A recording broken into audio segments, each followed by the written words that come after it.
Muntinlupa City Court's hearing on Senator Leila de Lima's appeal to dismiss charges against her was reset to April 21st. As a government official, de Lima said her case should be heard by the Ombudsman and not by the Muntinlupa Court. De Lima was given 10 days to comment on the prosecution's motion to consolidate all cases filed against her. The full details from Eunice Samonte.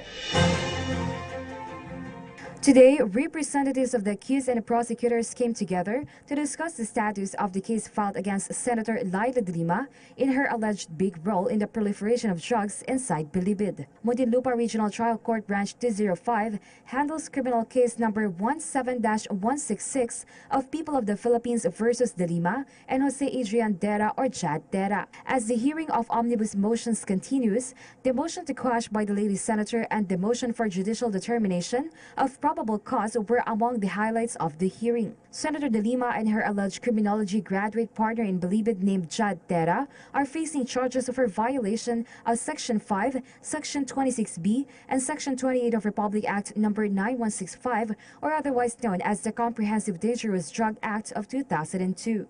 The camp of the lady senator insisted that the Office of the Ombudsman instead of the Department of Justice should have investigated the charges against her because she was the Justice Secretary when the alleged crimes were committed. The Ombudsman mandate is to investigate the accusations against the public officials who are then prosecuted in Sandigan Bayan if the evidence so warrants. According to Prosecutor Alexander Ramos, the jurisdiction is not an issue, especially because the senator was just a private citizen in March 2015 when the alleged crimes happened before the elections. In fact, according to the prosecutor, it was also the time when de Lima was running for senator, wherein the high-profile drug lords testified about her believed fund collections for candidacy, which amounted to millions of pesos every month. We maintain our position that it is the RTC which has exclusive jurisdiction over this case against the accused. According to the lawyer of Senator who filed for judicial determination of probable cause before Branch 205 of Muntinlupa RTC, direct bribery of the inmates to the senator should be the case instead of illegal drug trade.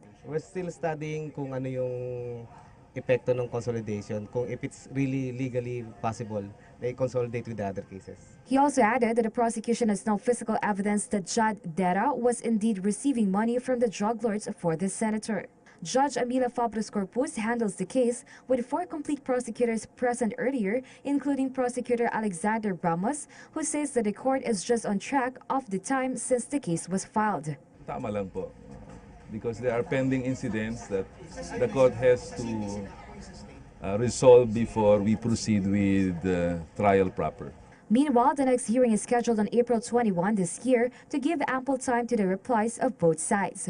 Other than Branch 205, the senator is also facing charges before Muntinlupa RTC Branch 204 under Judge Juanita Guerrero and Branch 206 under Judge Patria Manalastas de Leon. Oral argument is also scheduled to happen on Tuesday at the Supreme Court.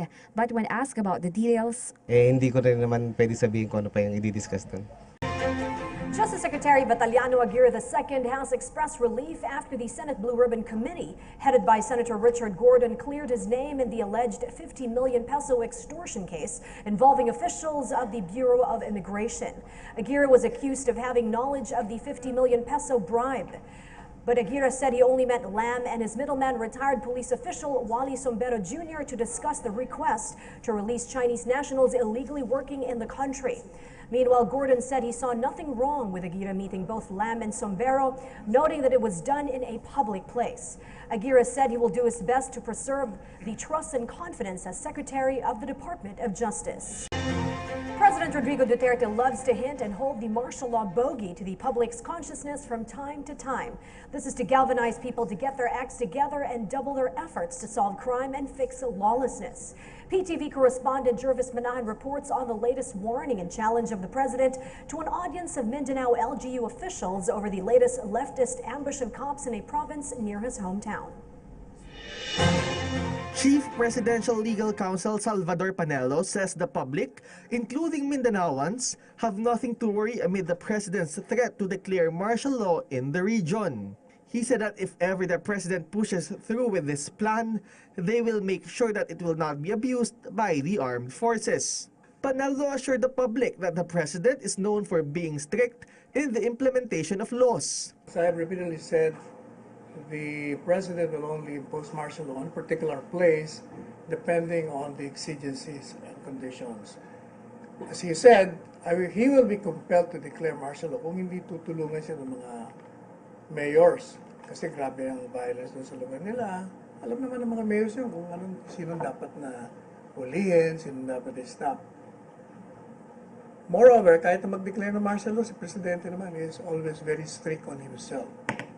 In fact, he's the only official I know who enforced the law even against himself. Kaya walang dapat na ikatakot. He also said that this remains a threat and that there is no solid plan of declaring martial law as of yet. The Chief Presidential Legal Counsel is confident that martial law will only be declared if it's needed, especially to suppress violence in the country. Yesterday, the president faced local officials in Mindanao. He threatened to declare martial law if they will not help him in suppressing terrorism. President Duterte also ordered the military to exhaust all weapons to fight the NPA.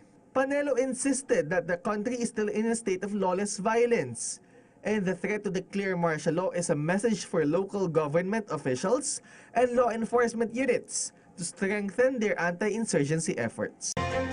5 officials of the National Commission on Muslim Filipinos, or NCMF, were dismissed over the alleged misuse of recently deceased Maguindanao 2nd District Representative Simeon Datumanong's pork barrel funds. Ombudsman Conchita Carpio Morales meted out a lifetime ban from public office against the officials led by former Secretary Mejol Sadain for the second time this year. The administrative sanction arose from the alleged irregular selection of the partner non-government organization for the NCMF livelihood programs funded by Datumanong's 3.8 million peso PDAF allocation. Among the dismissed officials were NCMF Secretary Mejol Sadain, Director Galay Makalingan, Acting Chief Accountant Fidelina Aldanese, Acting Chief Aurora Aragon Mabang, and Cashier Olga Galido. Itinalagaan ni Pangulong Duterte si Judge Luis Acosta sa Court of Appeals. Ayon sa Supreme Court Public Information Office, itinalaga ng Pangulo si Acosta noong 2 ng Marso. Papalitan niya ang nagretirong si Associate Justice Agnes Reyes Carpio. Si Acosta ay kapatid ng isa pang Associate Justice ng Court of Appeals na si Justice Francisco Acosta.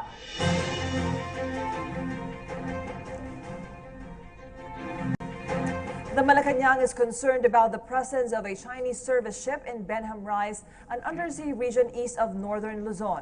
According to presidential spokesperson Ernesto Abella, the Benham Rise has been recognized by the United Nations as part of the Philippines.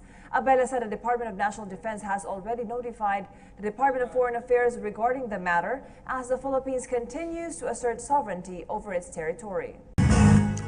For our business news, the EU and the ASEAN, two of the most formidable economic and political unions ever founded. As a single entity, they are the 2nd and 6th largest economies with GDPs of approximately $16 trillion and $3 trillion respectively. As a whole, ASEAN is the EU's 3rd largest trading partner with 246 billion euros worth of goods and services traded in 2014. Conversely, the EU is ASEAN's 2nd biggest trading partner, accounting for 13% of all trade and by far its largest investor with 22% of all foreign direct investments in 2014. What gives? Eunice Monte provides the answer in this report. On the last day of the 15th ASEAN-European Union Trade Commissioner consultations, the meetings focused on strengthening the relations between the two economic blocs. For ASEAN member states such as the Philippines, a healthy relationship between the ASEAN and EU plays a big role. Based on EU statistics, ASEAN-EU two-way trade stood at 208 billion euros in 2016, and the EU remained the largest external source of foreign direct investment flows into ASEAN in 2015, with 23.3 billion euros. In terms of tourism, almost 8 million tourists have visited the ASEAN region brought by the robust ties of ASEAN and EU. European Union Trade Commissioner Cecilia Malmström and ASEAN Economic Ministers Chairperson and Department of Trade and Industry Secretary Ramon Lopez said they also discussed Philippines' stronger engagement with the EU, especially because the country benefits from the EU Generalized System of Preference Plus scheme. It allows our exports to access the EU market more favorably through zero tariffs.